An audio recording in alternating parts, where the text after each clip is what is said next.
We are going to create a new project in this chapter, and we will start with the exterior walls. Then we'll add the interior walls, then we are going to add doors to our building, windows, roof, and then annotating our floor plan. We will start with the exterior walls.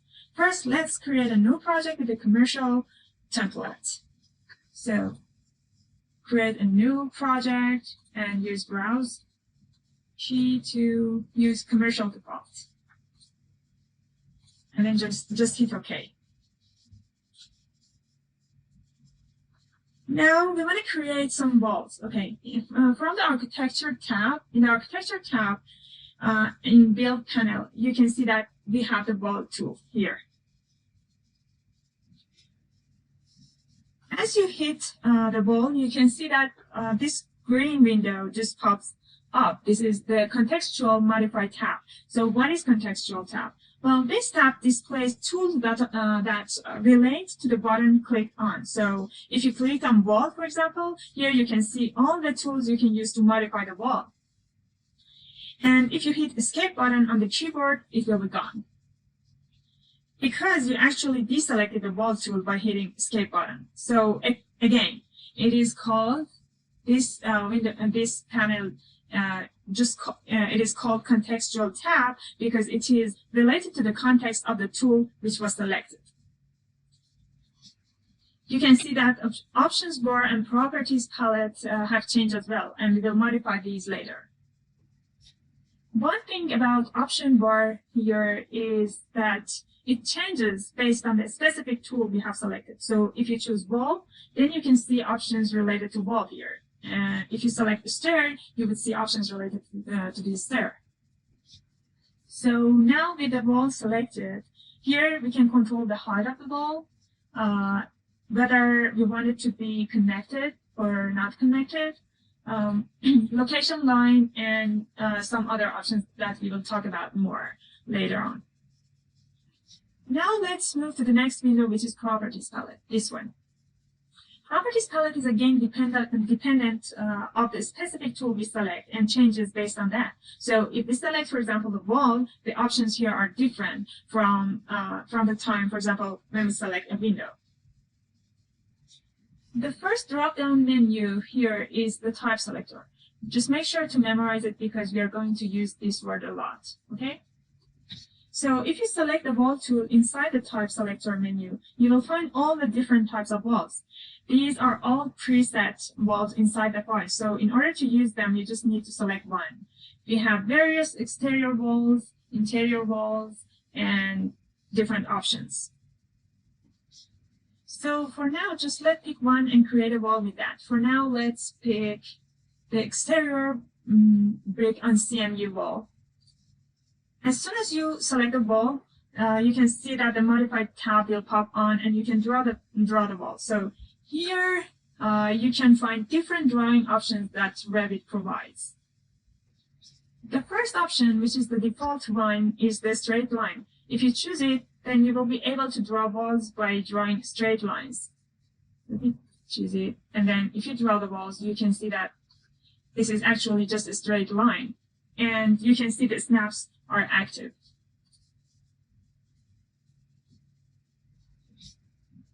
As you can see, after clicking the second point of the wall, we can draw the next wall without any stop, okay?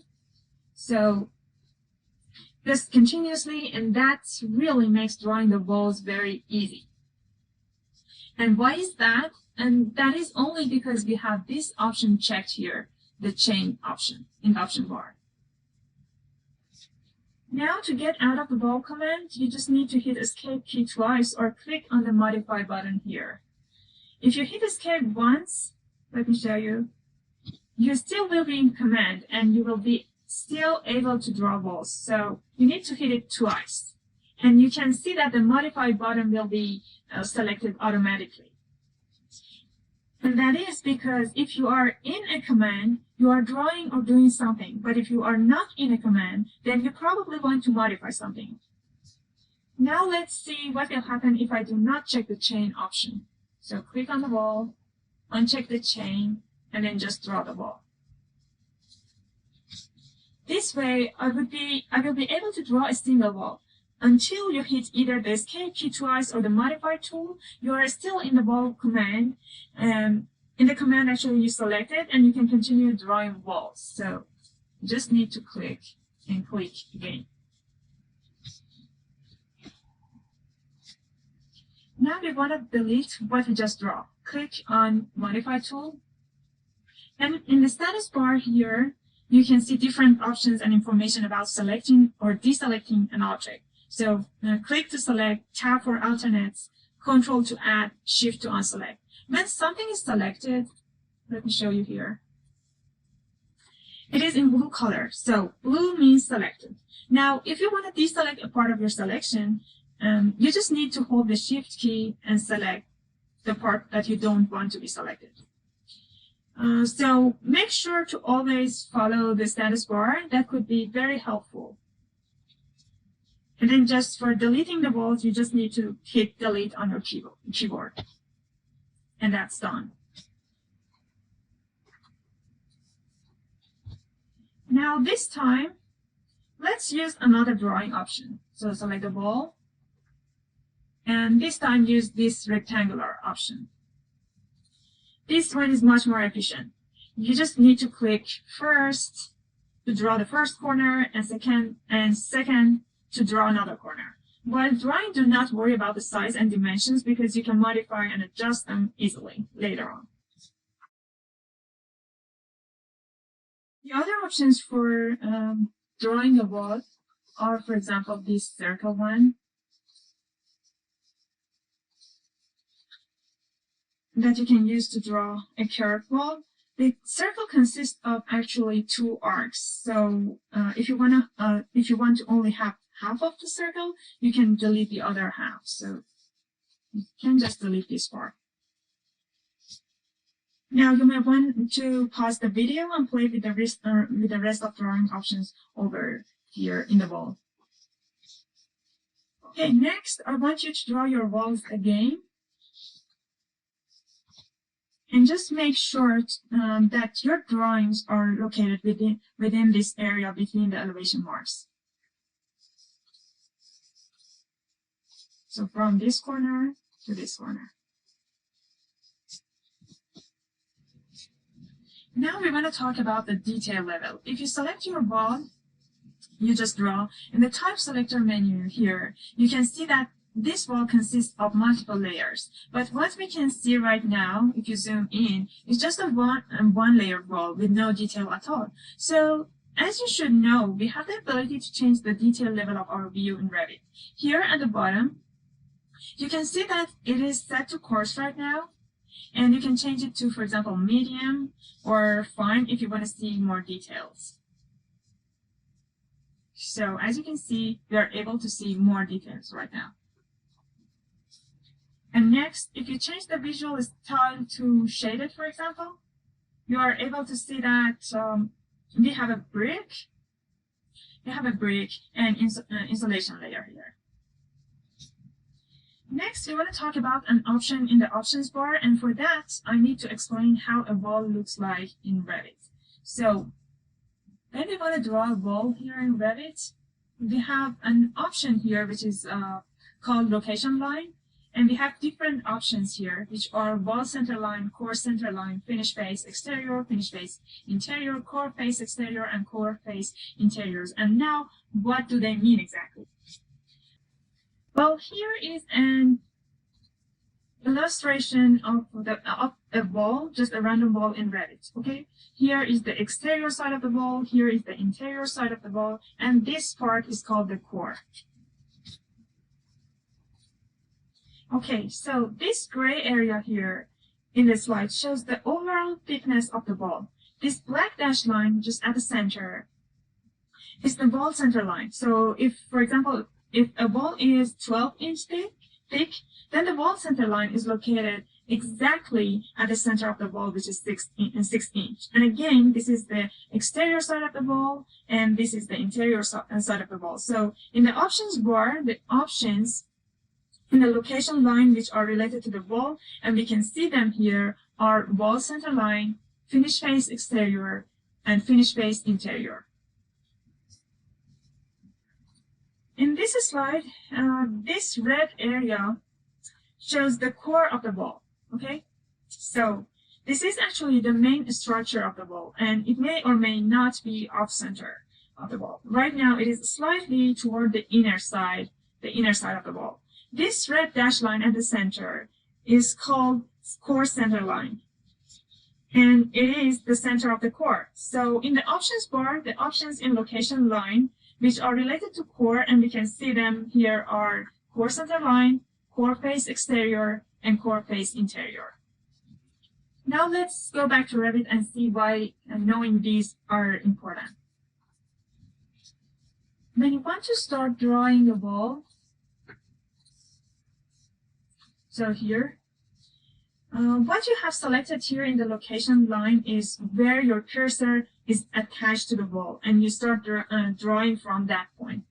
Okay, let's draw a new wall, and we will start with the wall center line. As you can see, let's zoom in. As you can see, my cursor is attached to the center of the wall. Now hit escape and choose core center line this time. You can see the difference here, yes.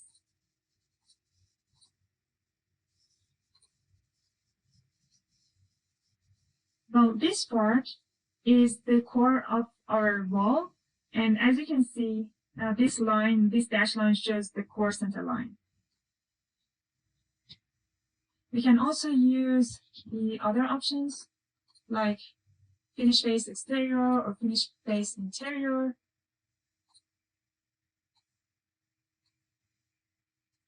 And we will shortly understand why this matters in drawing walls. Now let's go and draw a generic wall. So let's delete these ones. Select the wall and change the type to generic 6-inch wall, generic 6-inch. Use the rectangle tool and then just draw your walls. And make sure you are drawing within this area between the elevation markers. Now we are going to modify these walls. So just hit escape twice. And let's see what shows up when we select a wall. So as you can see, the selected wall is in blue, and we can see a dimension here. This is a temporary dimension and only shows up when something is selected. So if we want this wall over here to be moved and pushed back inside, we can change this dimension and it will be adjusted automatically. Let's enter, for example, 50 feet and hit enter. One point about the Revit is that the default measurement in Revit is feet. So if you enter 50, you don't need to enter feet symbol anymore. But for inches, you need to enter 20 inches, for example. If you just decide to change the type of the wall already drawn, you can just select and change its type from the type selector here. Let's change our walls to exterior brick on CMU. Now you can see that they were revised instantly. One more thing I want to say about the walls in Revit is that as you select a wall in Revit, you can see that a flip double arrow pops up. Just this one. Just make sure your visual style is similar to mine. So what this button do actually is that it flips the side of the wall. So if you want the exterior side of the wall to be flipped with the interior side, you can just click on the flip button. Or the other option, another option that have the same function is the space bar on the keyboard. You can use your space bar and it just do the same. That's the same. So you can flip a wall side by using this flip arrow and also the space bar on the keyboard. One more important thing here, this flip icon or double arrows are always on the exterior side of the wall. Okay, so if the detail level of your wall is low and you do not know which side of the wall is outside, which one is inside, then you can just select your wall and see which side the flip icon is located. And you can see it only works. You can see the flip arrow only if you select one ball at a time. Now let's revise the size of our balls. I want it to be 100 by 60 feet. Now let's go over some information here. If you select one of the balls, you will be able to see temporary dimensions. These small nodes are called grips, and these are witness lines. Okay, so these are called grips, and these are witness lines. As you can see, this witness line is just along this ball center line right now. So sometimes the measurements we have are center line to center line measures. And this location of these witness lines right now would work that way. But sometimes we have measurements from face to face of the balls, interior face to interior face of the balls. So if you want to adjust where we are measuring from, we need to check where these grips are located. So pay attention to this part because you will need it a lot while you're doing your homeworks, okay? To move where we start measuring from, just click on this grip, okay? And it will switch between the center of the ball to interior and then the exterior side of the ball. So this time, for example, we are going to set it from interior to interior measures. So right now we can adjust the measurement to 60 feet from interior face to face. So enter 60 and hit enter. So pay attention, when you are adding your balls based on some specific measurements, like the measurements inside the book, you need to make sure you are doing it right.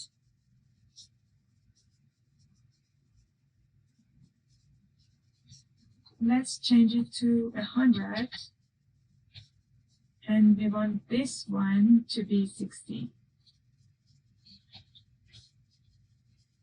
Okay. Now we are going to add some grids to our drawings, 3 vertical grids and 2 horizontal. As you know, grids are in datum elements category, and you can find them in the architecture tab and then datum panel here. Okay, just click on the grids, and then to add a grid, you just need to start from the bottom side of your drawing, okay, and then drag it, just click here and drag it to the upside of your drawing. So the first click is the tail of the grid, and the second is the head of the grid. The head is actually where the numbers are located. Let me delete this one and draw it again. So from, for example, here to here, okay? For drawing the next grid, just make sure that the starting point of the next grid is lined up with the starting point of the first grid, okay? So just click, and then the same for the end. Make sure they are aligned. Now we will need to add another grid at the center. It doesn't need to be exactly at the center because we are going to adjust it, okay? So make sure it is aligned and just click. Now we have 3 vertical grid lines. Next, we are going to add some horizontal grid lines, okay? So just start from the top right corner and draw the first one, like this. And the next one, just again make sure they are aligned. And that's it. Now we are going to modify these grids locations. Okay, so the standard and usual drawing format is to have numbers for the vertical grids and alphabets for the horizontal grids. Right now, as you can see here, they are all in numbers. To adjust one, for example, here, you can just double click on this and change it to 1. We want this one to be 2, and this one is 3. Okay, and you can change this one to A, and this one to B.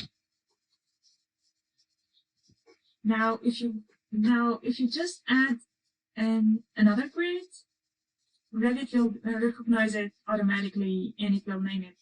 The name will be C. Okay, so you won't need to rename it. Now we are going to modify the location of our grids, but this time not with the temporary dimension, but with the help of Align tool. Okay, so now switch to Modify tab, and in the Modify panel you can find the Align tool here. Okay, just at the corner, and as you hover over it, you can see that in parentheses it is saying AL. So this is how Revit shows quick commands, okay, just in parentheses. Okay, now click on Align, and in the status bar you can see that it is saying please select line or point reference for alignment. So it is actually saying where do you want to align to. So I want, for example, this grid to be aligned with the exterior side of this wall, okay, this grid to the exterior side of this wall. So when you hover over the wall, it gives you multiple options, and that can be seen with these blue dashed lines. If you hit the Tab key on your keyboard, you can switch between those, okay? And you may be able to see it right now. This side is selected, okay? I can select this side. So I'm going to click on the exterior and then click and select the grid. Okay, so click on this side and then select the grid. Now I'm going to lock it. And why did I do that? Well, if I want the grid to always be attached to this wall, we can lock it to the wall. So you just need to click on this padlock to be locked. Okay, so this way, if you move this wall, this attached grid or datum element will be moved with that. Okay, we will do this for all the other exterior grids. So just do not worry about this center grid. Okay. So select the Align tool, select the exterior side of the wall, hit the Tab key on your keyboard, and then select the exterior side, select the grid, and just lock it. Now this one, first select the exterior side of the wall, and then lock it.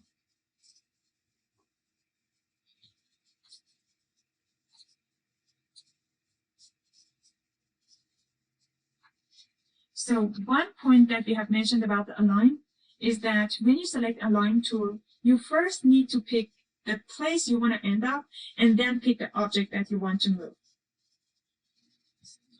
Now next we are going to see how to work with dimensions. Okay, so you have two ways to access the dimension tool. The first is the Align tool here in the quick access toolbar, and the second one is through the Annotate tab. Okay, here you can see the aligned and linear dimension.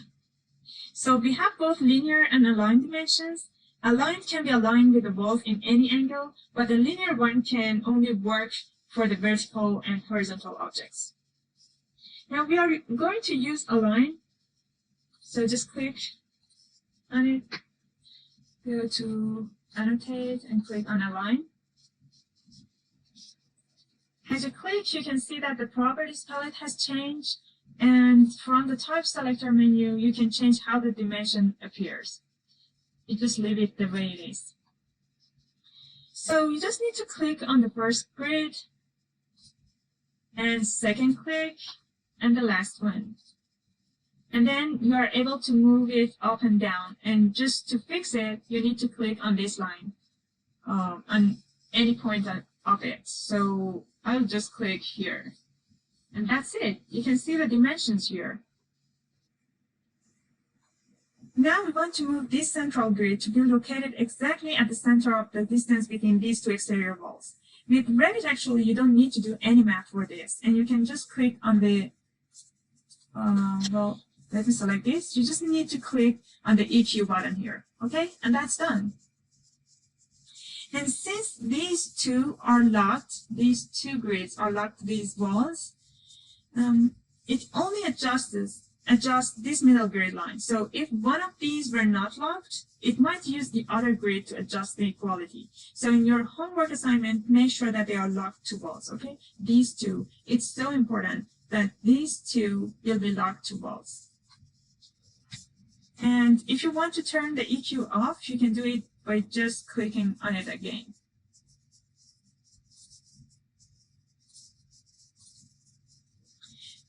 When you have selected your dimension, you can see that in the properties palette, actually here, over here, you can change the way the equality displays. So you can, right now it is set to equality text, but you can change it to, for example, value.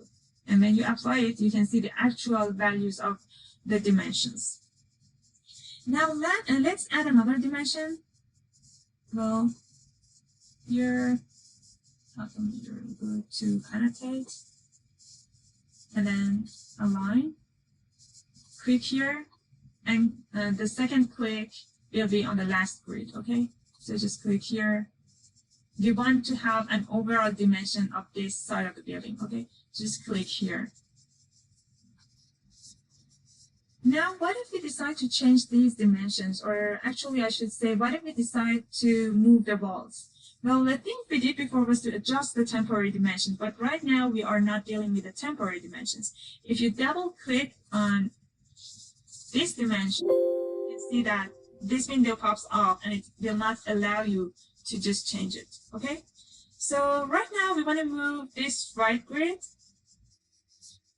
So we want to move this right grid or wall 10 feet to the right side, okay? This grid number 3. And because the grid is locked to the wall, if you move the grid, the wall will be moved automatically. So you first need to click on the grid number 3, okay? Just select it. And as you click on it, you can see that this measurement color turns to blue, okay? And that means you can adjust it.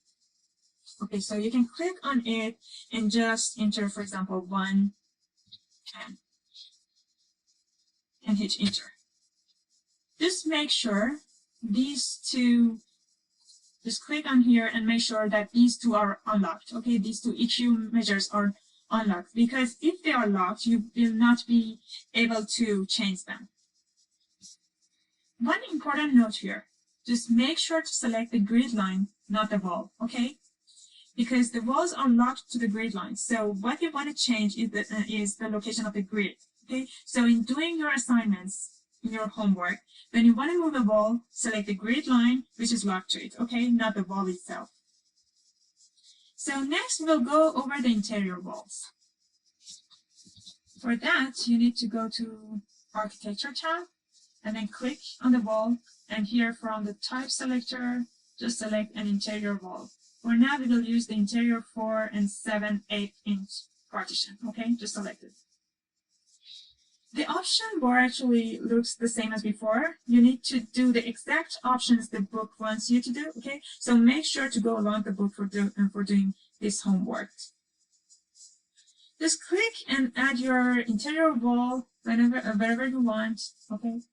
Like this. And you can adjust it using these temporary dimensions over here, okay? So you can change the dimension to, for example, 30. Okay, let me select it. And you can change it to 30. Now you can add more interior walls. So select the wall. It is the interior wall. We want 5 total interior walls, so we can have 6 office spaces.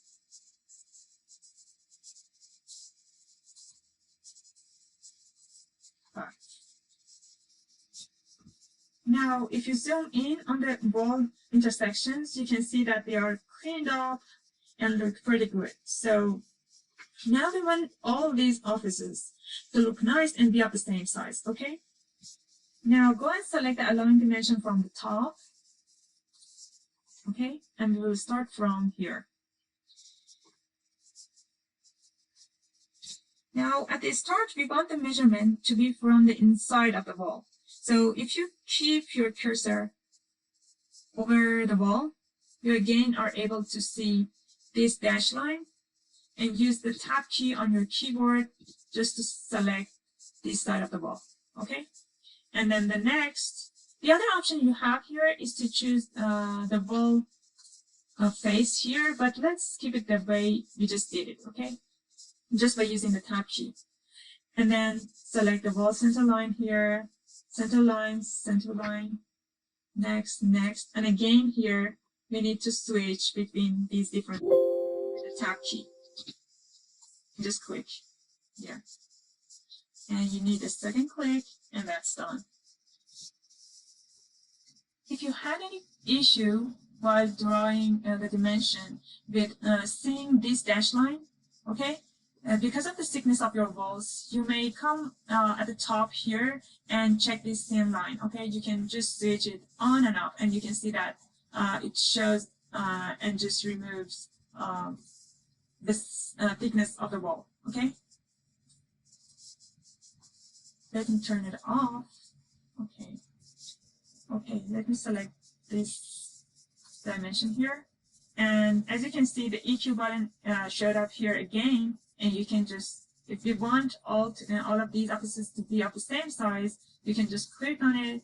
And yes, it's done. And again, in the properties palette, you can change the display option. So you can see the actual dimensions. Now again, if you want to move this wall, you can just select it, adjust the grips. For example, if you want it to be from the face, you can adjust these grips, and then change the dimension to, for example, 25 feet.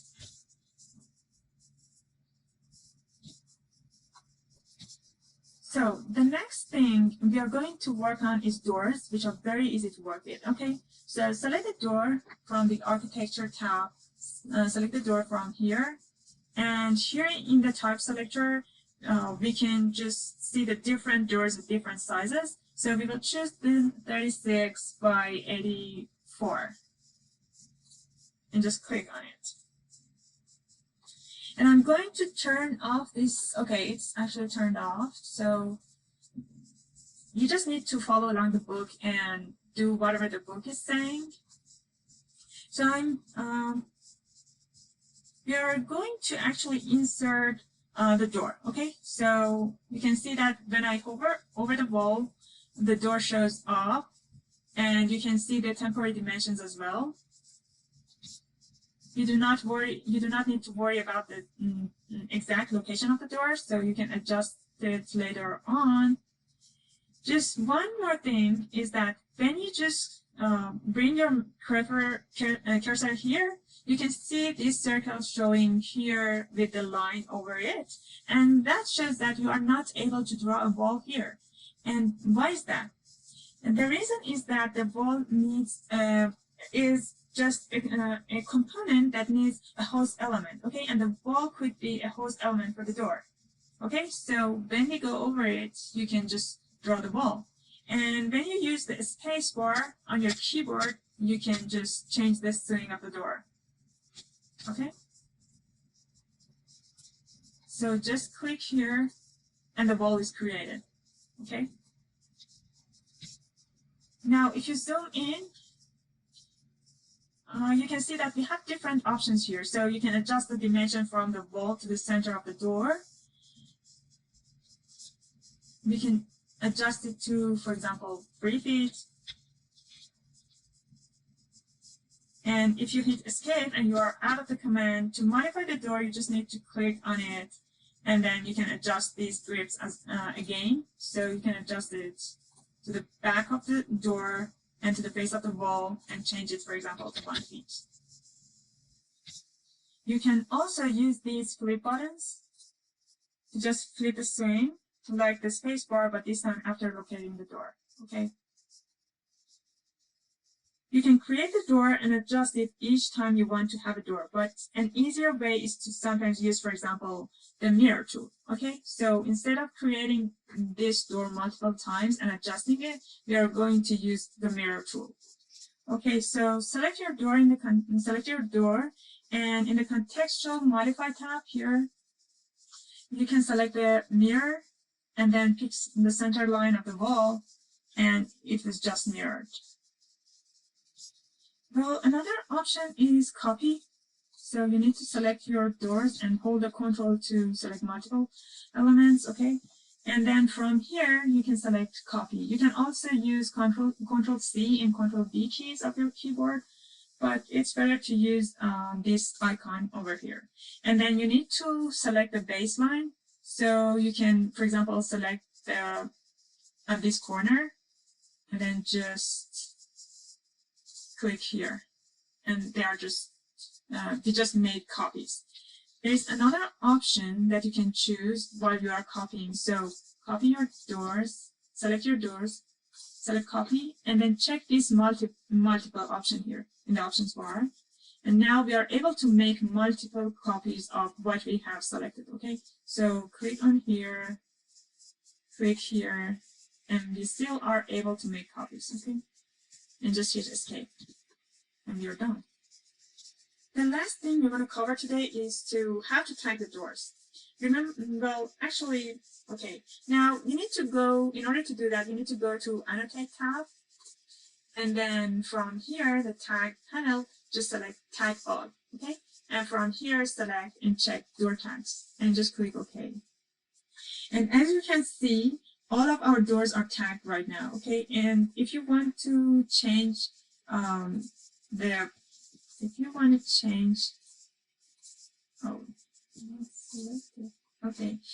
to change the orientation of this door tag, you can just change it from here, for example, to vertical.